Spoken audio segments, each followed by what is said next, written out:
Okay, Shalom Aleichem, welcome back everyone. Baruch Hashem, back-to-back bar mitzvahs we had last night. Yehuda Chaimov's bar mitzvah, which was an amazing bar mitzvah at the White Shul here in Far Rockaway. This morning, my nephew, Ephraim Chaimov, had a bar mitzvah this morning in Borough Park. So from one bar mitzvah to the next, maybe we're going to see many, many more. Amen. Everyone should see Simachot. Amen. Parshat Vayigash, a very emotional parsha, as Rabbi Tzion was just teaching from the Midrash how all that was going on of Yosef and Yehuda and the showdown that was happening. And after Yosef HaTzadik sees how much Yehuda is defending Binyamin and how much he's talking about his father, Yosef HaTzadik sees what's happening, and the pasuk says, "V'lo yachol Yosef lit'apek lechol nitzavim alav, vayikra hotziu kol ish me'alai, v'lo amad ish ito behit vada Yosef elechav." When Yosef was about to reveal himself, to reveal himself to his brothers and say who he is, he sent everyone out of the room. He sent everyone out of the room.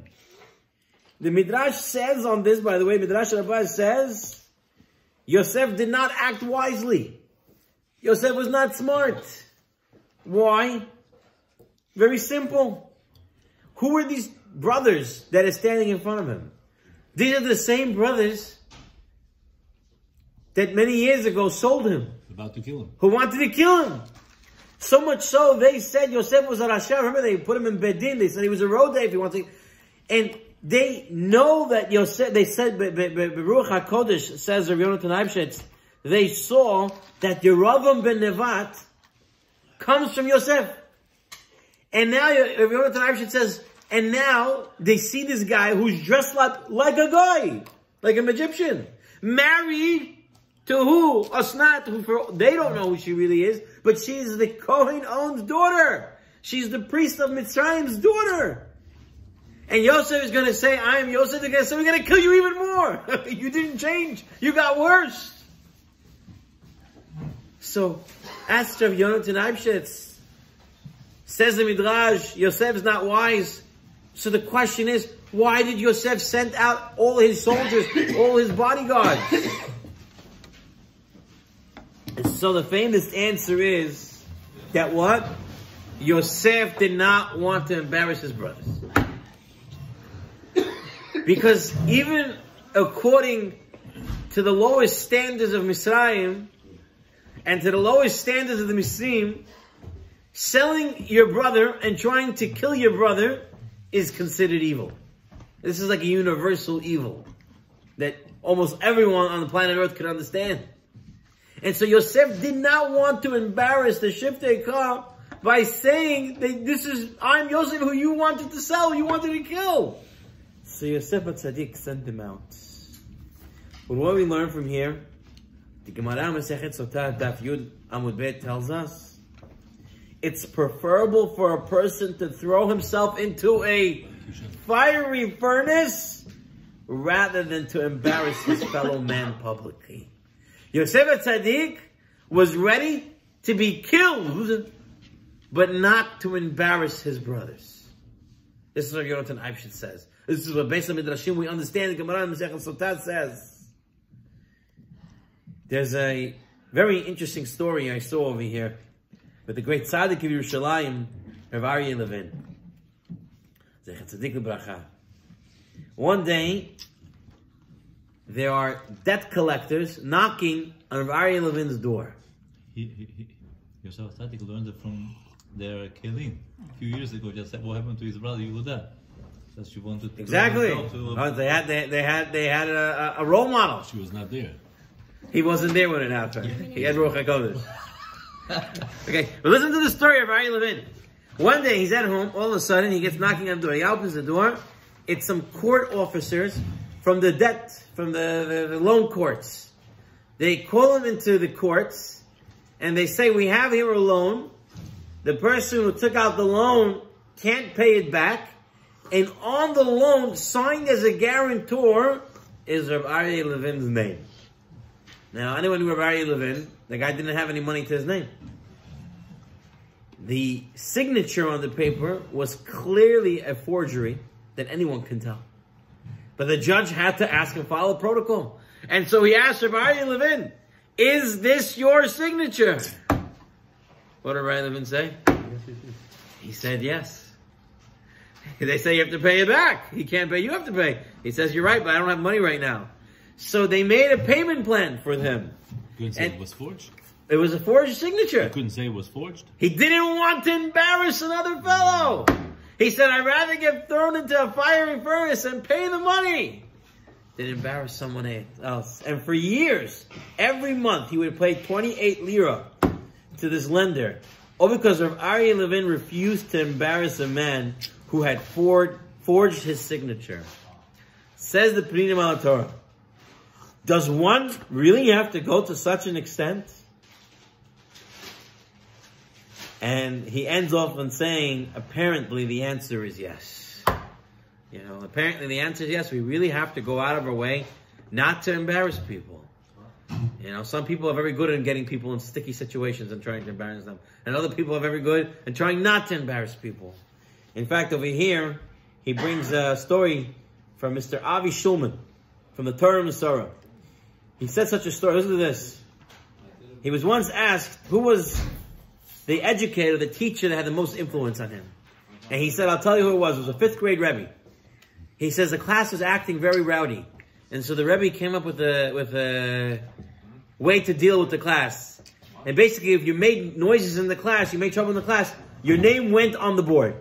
If your name went on the board, you got extra homework or you got an extra punishment or something like that. And if your name didn't go on the board, you got a reward. If your name could get erased if you behaved, you had a system. He said one day, the principal, the Menahel, walks into the class.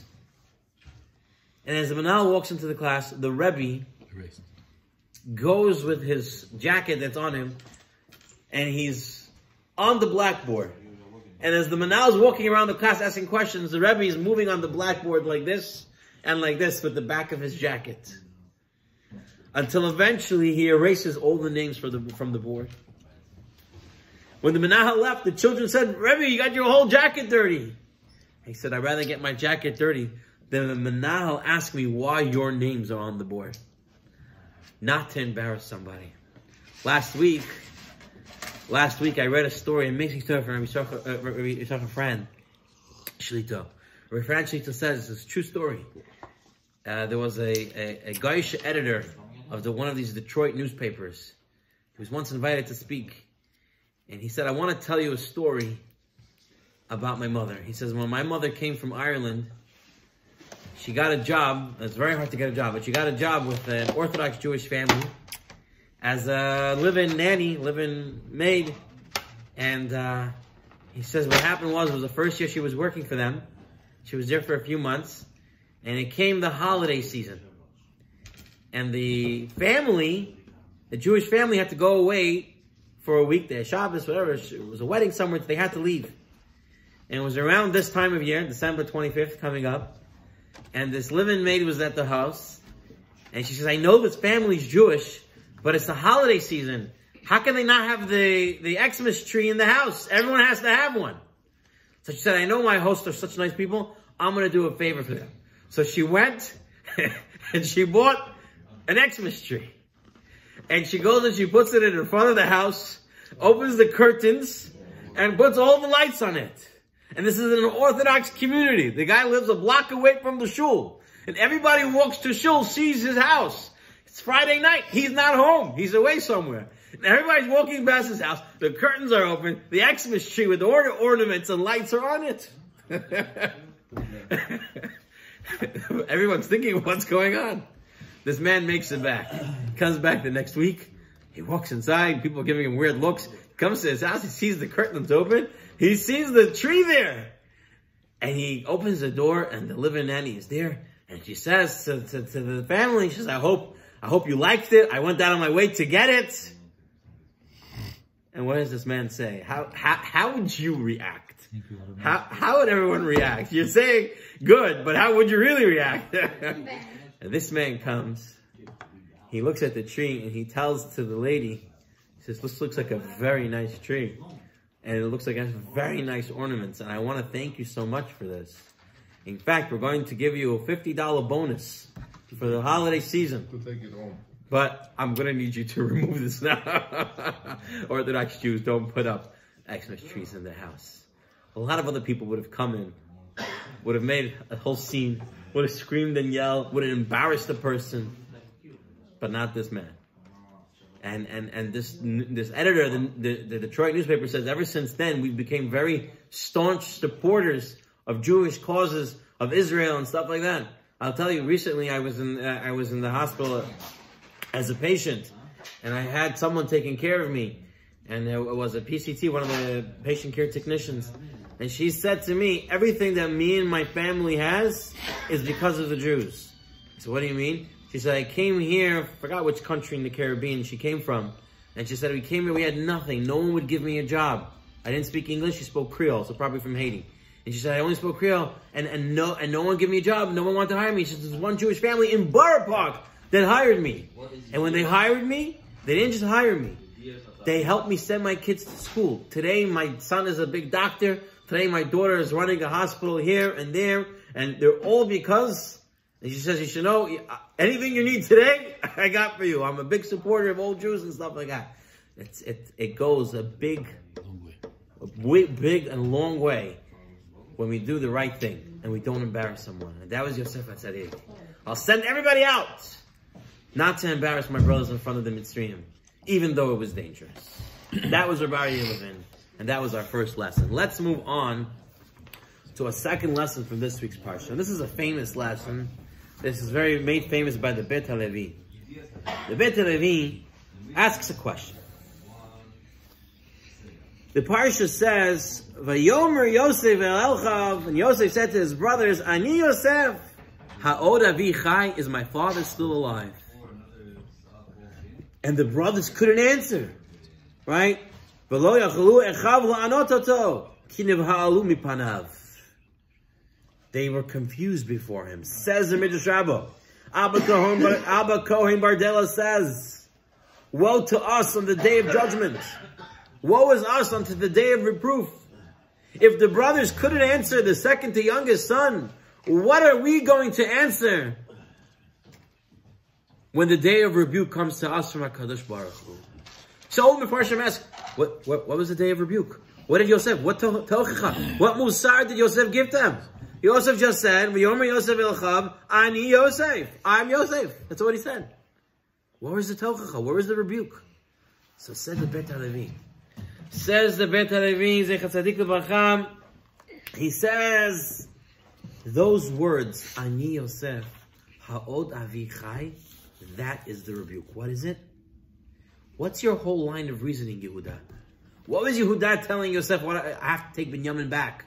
Because B'nafsho, Kishura B'nafsho, Yaakov Avinu's soul is tied up with Binyamin. If I don't bring Binyamin back, yeah, my father, I have to. And Yosef says, your whole line of reasoning is because, what's this going to do to your father? But Ani Yosef, I am Yosef. Ha'od Avichai, is my father still alive? Did you think about what was going to happen to my father when I don't come back? You're being hypocritical. You're saying you're worried about your father, but you weren't worried about your father when it was with me. Says the Beit HaLevi, this is the tochecha that everyone's going to get when they come up to Shemayim. They're going to say, you said you had no money. You didn't have enough money for tzedakah. You didn't have enough money for lulav. You didn't have enough money for etrog. You didn't have enough money for yeshiva tuition. You didn't have enough money for Shabbat oneh. You didn't have Shabbat. And then they're going to say, when you wanted to take the vacation, all of a sudden, money not an issue. When you wanted the newest car, when you wanted the nice fancy Italian marble, oh, that you had money for. When you wanted to splurge money on a good lunch that today can cost you $50 to one person, all of a sudden for that you had money. That's the tochacha. Right there is going to be the rebuke. A person says, I don't have time to learn. And then they're going to show him how he had so much time wasting for other things. Person's going to say, I'm tired. But then when he's home, all of a sudden, he's not sleeping. The minute he comes to shul, whoosh, out. So Yaakov Galinsky says this, all right, the whole day a person can talk, a person can do everything. When it comes to learning, let me tell you, 1 second, you say you're tired, only when you're learning you're falling asleep. What about everything else? There are some people who say, yeah, Torah is old, doesn't make any sense. But these are the same people that when it comes to the 13th number, they get scared about. No 13. No 13th floor. No 13 this. Black cat is scary. Tell them to keep mitzvot, put on tefillin. Tefillin, what's this old thing? Shabbat? Who's this for? Says Rav Pam, Rav Chaim Moshe Grodensky of Vilna once went to a rich man's house. They were trying to get money for a mikvah. And this rich man was already far away from Judaism. And he says, come on, guys, mikvah. In the olden days, they didn't have indoor plumbing, they didn't have showers. That was the way they kept sanitary. Today, Baruch Hashem, we have all these things. We don't need mikvah. Chaim is trying to explain to him why it's important, the spiritual ramifications of it. And while they were talking, he gave everybody a cigarette. In those days, cigarettes weren't known to be problematic.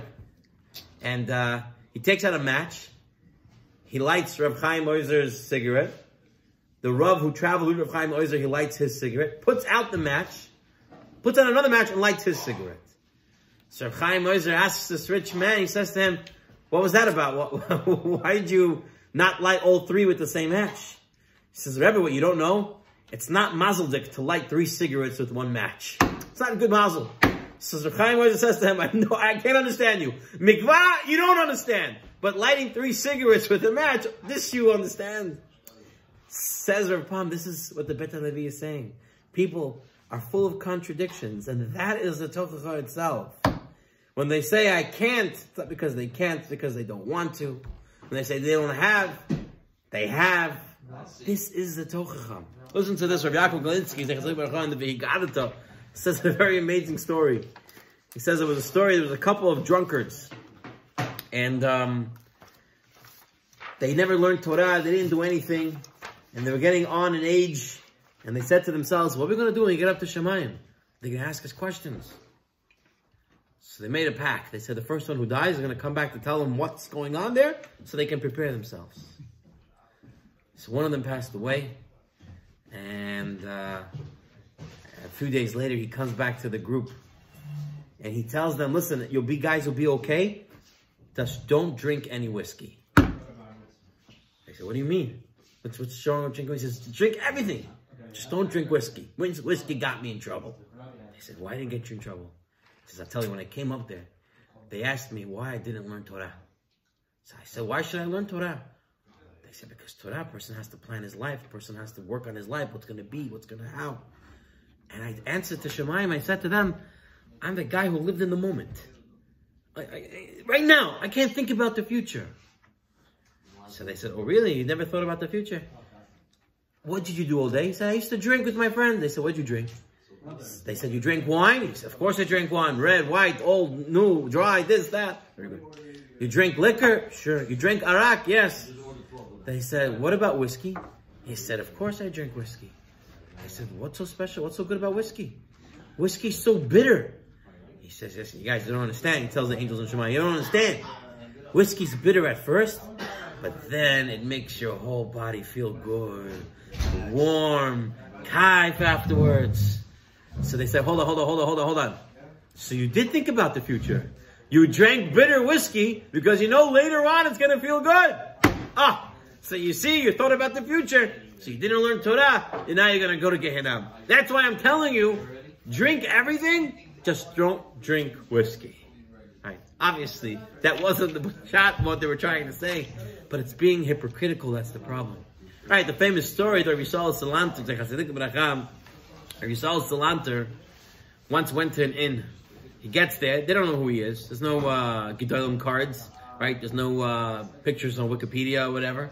So he gets there, and all of a sudden the hotel innkeeper comes running to him and says, listen, you look like a Talmud Chacham. Are you also a Shoichet? So he says, of course I'm a Shoichet. He says, good, because my Shoichet's coming tomorrow, and I'm having guests now. I need to have more chicken. Can you please shech my chicken? So Yisrael Salanta says, okay, give me some time. A few minutes later, Rabbi Yisrael Salanta comes up to the innkeeper and says to him, listen, you know, I'm from out of town. I only have 5 rubles left. I need another 10 to get home. Can you please lend me 10 rubles? And I'm going to mail them back to you as soon as I get home. So the man says to Rabbi Yisrael Salanta, he says, listen, you know, there's some not good people around. They borrow money, they don't pay back. I'm sure you would pay back. What can I tell you? The good get ruined with the bad. I can't give it to you. So Rabbi Yisrael Salanta says, hold on. 2 minutes ago, you were trusting me to do shchita. But to lend me 10 rubles, you're not ready. This is the hypocrisy that people have. You know, when it's something good for me, it's good. When it's something not good, then I'm not. We have to be on equal fronts. I want to move on to our final lesson on this week's Parsha, which I think is another. You really have to be thinking when we're reading and learning the Parsha. We have in this week's Parsha that Yosef HaTzadik sends his brothers back to bring back the family. Paro sends along the wagons, right? To travel back, the car service. Yaakov Avinu sees the wagons. And what do we say Yaakov sees when he sees the wagons? Instead of seeing the wagon, what does he see? He sees the eglah, which is the eglah arufa. What's the eglah arufa? It's the halacha that you're supposed to send an escort with someone when they leave town. Because if you would find someone dead outside of a town, you would have to measure which town was closest, and you have to bring the special calf that you would decapitate as a takana, as a fix for the person who died. So that was the halachot that they were learning at the end before Yosef left Yaakov. And Yaakov sees wagons, and he sees, agalot is egla arufa. So says all Mefarshim ask this question. It's not egla, it's not a calf. It's agalot, it's wagons. He's looking at wagons. How does Yaakov see egla arufa? So Rav Druk says, in his Darish Mordechai, he says, fascinating. He says, I don't have an answer. I don't know. I don't know how Yaakov sees wagons, and instead of seeing wagons, sees egla arufa. I don't know how he does that. Maybe. But he says, we have to realize something. That when Gedolim look at something, they're not looking like the way we look. They're looking with eyes of Gedolim. They see something more. He says, Lamashal, says Rav Druk. He says, once I was driving with Bachim from the yeshiva, and we came to the Mediterranean Sea. And he says, one Bacha gets up and says to Rav Druk, are we supposed to say the bracha on the Mediterranean Sea? Can we stop the car? I'm going to get my hat and jacket on. I want to make the bracha with kavana. He says, at the same exact moment, there was another boy in the car. Says, Rebbe, can we stop? I want to take a swim in the sea. Right? 2 people see the exact same thing. One person sees the Kiddushah, what he can do. The other person sees the swim that he can take. You know, you pay attention to Shas. This is Rabbi Akiva. Everybody's crying. Rabbi Akiva's laughing. Rabbi Akiva looks at the stone that has a water indent, and he learns that he can be Choseh b'Teshuvah. He can go and learn. Right? Everyone else saw it and didn't do nothing. Gedolim are able to look at things and see more than that's there. Says the Hafetz Chaim. Hafetz Chaim says an amazing idea. He says, nothing just happens.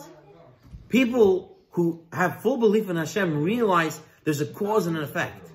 There's a holistic picture. Everything happens for a reason. And so every step of your journey happens for a reason.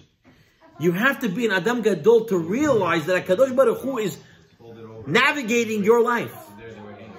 Hashem puts your feet where you're supposed to go. So if you realize that, then you realize everything is in its right place. And I saw from Rabbi Fran a connection to this. He says with Yosef HaTzadik, he brings it from the Dan Zekinim in Baalei Tosfot. He says what? What was the last halacha that Yaakov Avinu was learning with Yosef? The halacha of levaya, of walking with someone when they're leaving. The halachot of egla arufah, if someone was found dead. He says so much so that when the pasuk says, Vayashlichehu, when he sent Yosef, what does that mean? Says the Baalei Tosfot.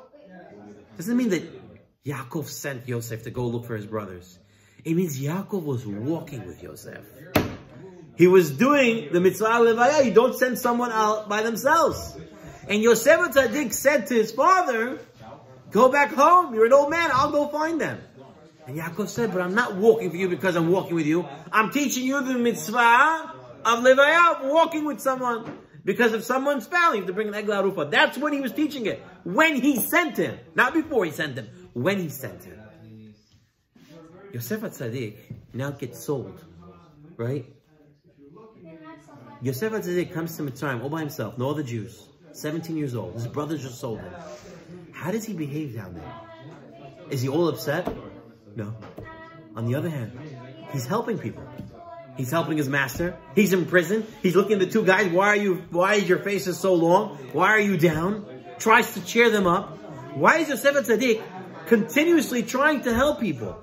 He's in Mitzrayim. He's collecting food. He says, I got to prepare food. He's always looking to help somebody. Why? Yosef HaTzadik says, what's the mitzvah of levaya? Why you have to walk with somebody? You know why?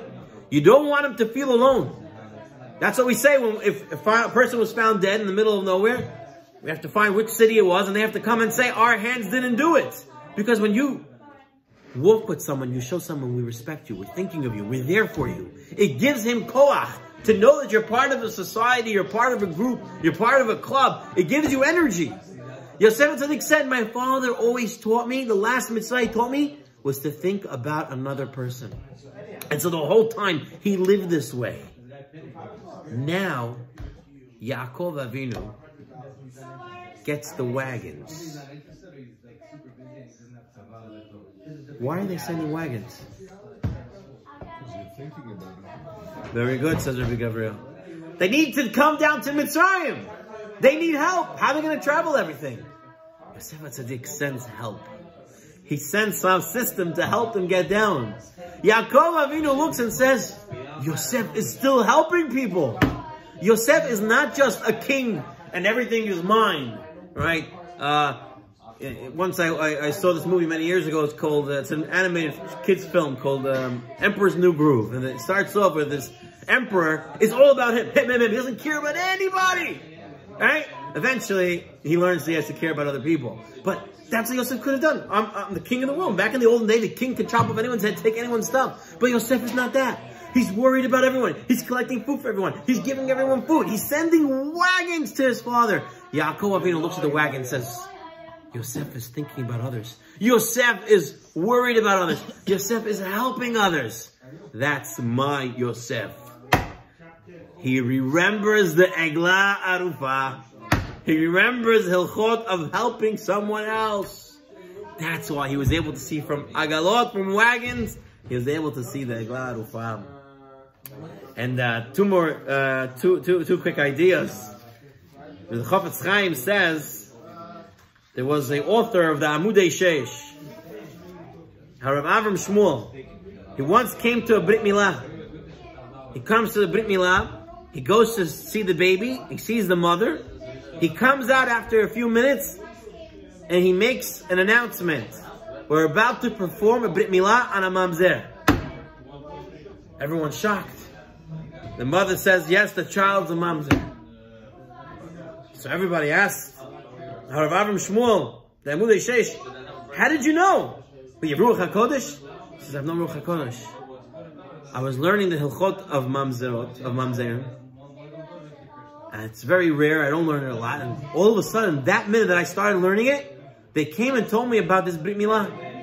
I said, how can it be? Why is it when a minute I just started learning it, they're coming and telling me about Brit Milah? And so I came in and I had my suspicions. So I started asking questions. And the mother broke down and told me that this child is a mamzer. How? Gedulim are able to see a bigger picture. They're able to realize the cause and effect. And we'll end off with this amazing story.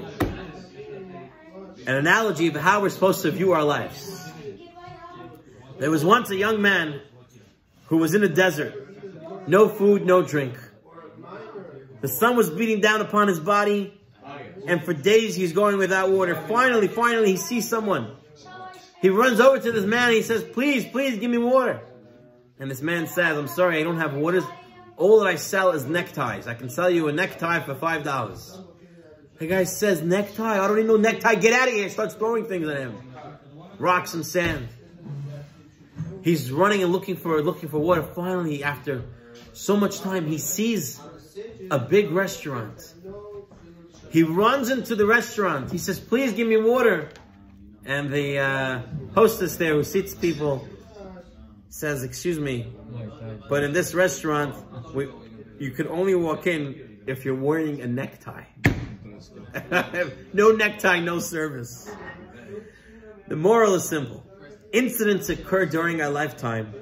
We sometimes see it as no meaning. We don't see the cause and effect. We don't understand the cause and effects. But these are the neckties that we're supposed to use in our journey and our service in HaKadosh Baruch Hu. We're supposed to see that everything is leading to something else.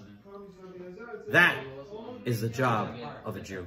That is a job that our Gedolim can do so clearly by looking at the whole picture. It's a job that we have to do as well. Hashem should give us a zchut so we should be able to see the big picture. I should be able to see the big thing. So to quickly review the 3 lessons that we learned. Lesson number 1 was the lesson of going far and beyond, not to embarrass someone. Lesson number 2 was don't be hypocritical, because that's going to be the tochacha right there. And lesson number 3, you got to look with proper eyes, with the big picture, and understand that everything comes from HaKadosh Baruch Hu. And we do that, we'll be Zaycha to the Gula Shalem here, B'Yameinu. Amen. Shabbat Shalom.